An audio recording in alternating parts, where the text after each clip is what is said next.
అందరికీ నమస్కారం.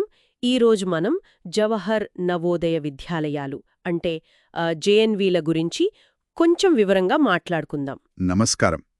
అవును, ముఖ్యంగా 2026 విద్యా సంవత్సరానికి సంబంధించిన 6వ తరగతి ప్రవేశ పరీక్ష, అదే జేఎన్వీఎస్టీ గురించి. అవును, అధికారిక ప్రాస్పెక్టస్ ఆధారంగానే కదా ఈ సమాచారమంతా. ఖచ్చితంగా 2026 ప్రాస్పెక్టస్ నుండే. సరే, అసలీ పాఠశాలలు ఎందుకు మొదలుపెట్టారు, వాటి లక్ష్యాలేంటి, ప్రవేశమెలా ఉంటుంది, ఇవన్నీ తెలుసుకునే ప్రయత్నం చేద్దాం. తప్పకుండా. ముందుగా వీటి నేపథ్యం కొంచెం చెప్తారా? అంటే ఎప్పుడు, ఎందుకు ప్రారంభమయ్యాయి?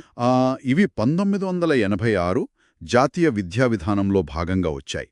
కేంద్ర ప్రభుత్వం మొదలుపెట్టింది. ఓ, 1986లోనా? అవును, ముఖ్యంగా గ్రామీణ ప్రాంతాల్లో మంచి టాలెంటున్న పిల్లలుంటారు కదా, అవును. వాళ్లకి నాణ్యమైన విద్య అందించాలని. ఇవి కోఎడ్ రెసిడెన్షియల్ స్కూల్స్ అన్మాట. అంటే హాస్టల్ వసతి కూడా ఉంటుందన్నమాట. అవునవును. వీటిని నవోదయ విద్యాలయ సమితి అంటే ఎన్విఎస్ వాళ్లు నిర్వహిస్తారు. పూర్తి ప్రభుత్వ నిధులతో నడుస్తాయి. సరే, మరి వీటి లక్ష్యాల గురించేం చెప్తారు? కేవలం చదువేనా, లేక వేరే అంశాలు కూడా ఉంటాయా? అబ్బే, కేవలం చదువే కాదు. అంటే క్వాలిటీ ఎడ్యుకేషన్తో పాటు సంస్కృతి, విలువలు, పర్యావరణం పట్ల అవగాహన. ఆసక్తికరంగా ఉంది. అవును. ఇంకా సాహస కృత్యాలు, ఫిజికల్ ఎడ్యుకేషన్, వీటన్నిటికీ ప్రాధాన్యత ఇస్తారు. ఇంకో ముఖ్యమైన విషయమేంటంటే, చెప్పండి.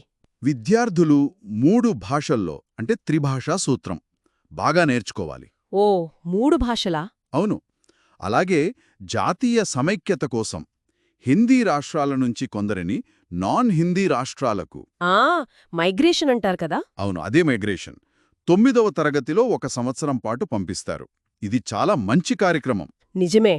మరి బోధనా మాధ్యమం ఎలా ఉంటుంది? ఫీజుల సంగతేంటి? అన్ని ప్రభుత్వమే భరిస్తుందా?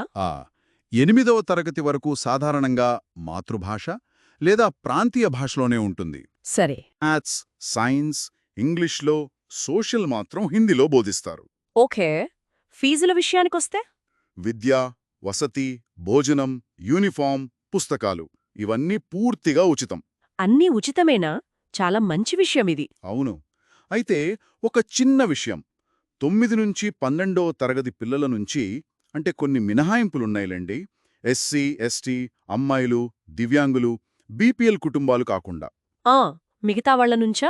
అవును, మిగతా వాళ్ల నుంచి నెలకు 600 రూపాయలు విద్యాలయ వికాస్ నిధి అంటే వివిఎన్ కింద తీసుకుంటారు. సరే, అది కూడా నామమాత్రమే అనిపిస్తోంది. అంతే. ప్రభుత్వ ఉద్యోగుల పిల్లలకు కొంచెం వేరే లెక్క ఉంటుంది, వాళ్లకొచ్చే సీఈఏ బట్టి. కాని మొత్తంగా చూస్తే చాలామందికి ఇది ఉచిత విద్యే. మరి దేశవ్యాప్తంగా ఎన్ని ఉన్నాయి ఈ పాఠశాలలు? ప్రస్తుతం తమిళనాడు తప్పించి మిగతా అన్ని రాష్ట్రాలు, కేంద్రపాలిత ప్రాంతాల్లో కలిపి దాదాపు 650 పైనే ఉన్నాయి. 650కి పైగానా? అవును. కొన్ని పెద్ద జిల్లాల్లో లేదా ఎస్సీ, ఎస్టీ జనాభా ఎక్కువ ఉన్న చోట్ల 1 కంటే ఎక్కువ కూడా ఏర్పాటు చేశారు. ఓహో. కానీ హైదరాబాద్, కోల్కతా, ముంబై లాంటి కొన్ని మెట్రో నగరాల్లో ఇవి లేవు. అవునా? ఎందుకని? అది బహుశా వాటి ఏర్పాటు సమయంలో తీసుకున్న విధాన నిర్ణయం కావచ్చు. ఇక ప్రతి స్కూల్లో 6వ తరగతిలో గరిష్టంగా 80 మందిని తీసుకుంటారు. 80 మందా? కాని కొన్నిసార్లు వసతి సరిపోకపోతే ఆ సంఖ్యను తగ్గించవచ్చు. సరే, ఇప్పుడు అసలు విషయానికొద్దాం. జేఎన్వీఎస్టీ 2026 అంటే ప్రవేశ పరీక్ష వివరాలు. రైట్. ఇది 2026-27 విద్యా సంవత్సరంలో 6వ తరగతిలో చేరడానికి జరిగే ఎంట్రన్స్ టెస్ట్. పరీక్ష ఎప్పుడుంటుంది? ఇది సాధారణంగా 2 ఫేజుల్లో జరుగుతుంది.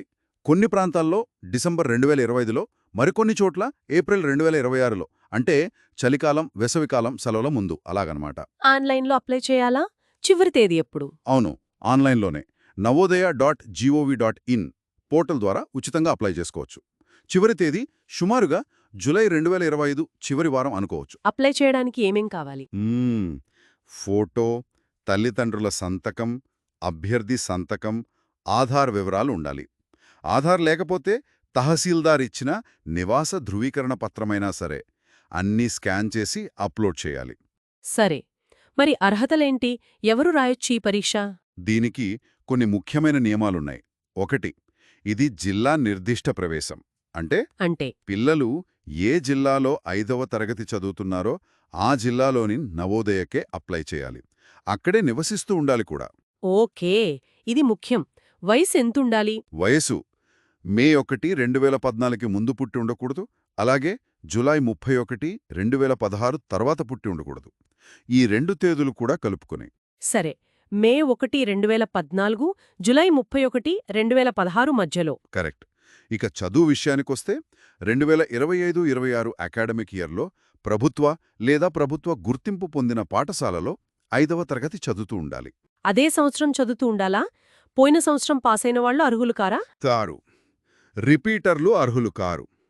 ఇంకో విషయం, 3, 4, 5 తరగతులు పూర్తి విద్యా సంవత్సరం పాటు రెగ్యులర్గా చదివి ఉండాలి. మధ్యలో బ్రేక్ ఉండకూడదు. ఓకే, ఆధార్ తప్పనిసరి అని చెప్పారు కదా? అవును, ఆధార్ లేదా నివాస ధృవీకరణ పత్రం తప్పనిసరి.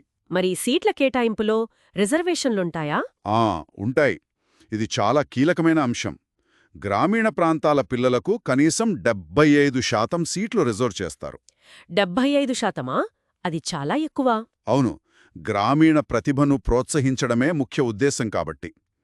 అలాగే మొత్తం సీట్లలో కనీసం 3వ వంతు అంటే 13 వంతు అమ్మాయిలకు కేటాయిస్తారు. మంచిది. ఎస్సీ ఎస్టీ రిజర్వేషన్లు ఎలా ఉంటాయి? అవి జిల్లా జనాభా నిష్పత్తి ప్రకారం ఉంటాయి. అయితే ఎస్సీకి కనీసం 15%, ఎస్టీకి కనీసం 7.5% ఉండేలా చూస్తారు. రెండూ కలిపి 50% మించకూడదు. ఓబీసీ రిజర్వేషన్ కూడా ఉందా? ఉంది. కేంద్ర జాబితా ప్రకారం ఓబీసీలకు 27% రిజర్వేషన్ ఉంటుంది. ఇది ఎస్సీ ఎస్టీ రిజర్వేషన్లకు అదనం. దివ్యాంగుల సంగతేంటి? దివ్యాంగులకు ప్రభుత్వ నిబంధనల ప్రకారం రిజర్వేషన్ ఉంటుంది. కనీసం 40% వైకల్యం ఉండాలి. సరే, రిజర్వేషన్ల గురించి స్పష్టంగా ఉంది. ఇక పరీక్ష విధానమెలా ఉంటుంది? ఎన్ని మార్కులకు? పరీక్ష 2 గంటల పాటు జరుగుతుంది. ఉదయం 11:30 నుంచి మధ్యాహ్నం 1:30 వరకు. 2 గంటలా? అవును. దివ్యాంగులకు మాత్రం అదనంగా 40 నిమిషాల సమయం ఇస్తారు. మొత్తం 80 ప్రశ్నలుంటాయి. అన్ని ఆబ్జెక్టివ్ టైపే. మార్కులు మాత్రం 100. 80 ప్రశ్నలు, 100 మార్కులు. అంటే ఒక్కో ప్రశ్నకు? అవును, ఒక్కో సరైన సమాధానానికి 1.25 మార్కులు. ఓకే, ఏ సబ్జెక్టులుంటాయి? 3 విభాగాలుంటాయి. మొదటిది మానసిక సామర్థ్య పరీక్ష, మెంటల్ ఎబిలిటీ. దీనికే ఎక్కువ వెయిటేజ్. 40 ప్రశ్నలు, 50 మార్కులు, 60 నిమిషాలు. సరే. రెండోది అంకగణితం, అరిథ్మెటిక్. 20 ప్రశ్నలు, 25 మార్కులు, 30 నిమిషాలు. ఓకే. మూడోది భాషా పరీక్ష, లాంగ్వేజ్.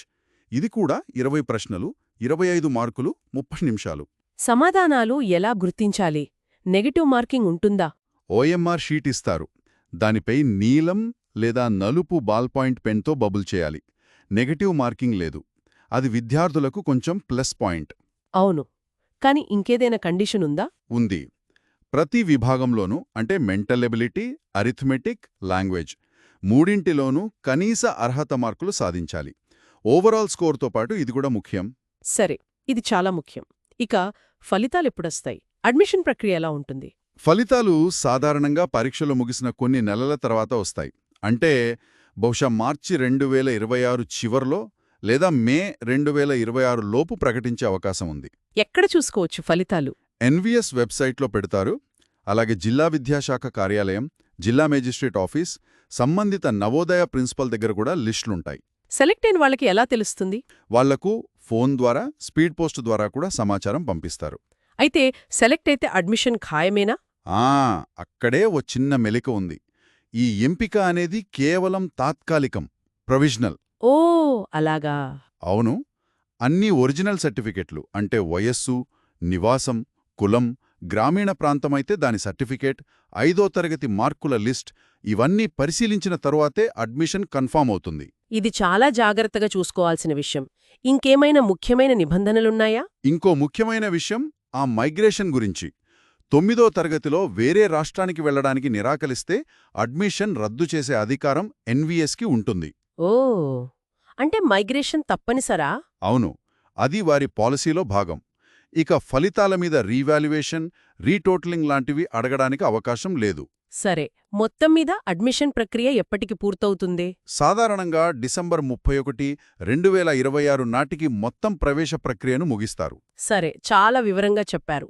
ముగింపుగా చెప్పాలంటే జవహర్ నవోదయ విద్యాలయాలు నిజంగా మన దేశంలో మరీ ముఖ్యంగా గ్రామీణ ప్రాంతాల్లోని ప్రతిభగల పిల్లలకు ఒక వరం లాంటివి. అత్యుత్తమ స్థాయి విద్యను అది కూడా ఉచితంగా అందిస్తున్నాయి. నిజమే.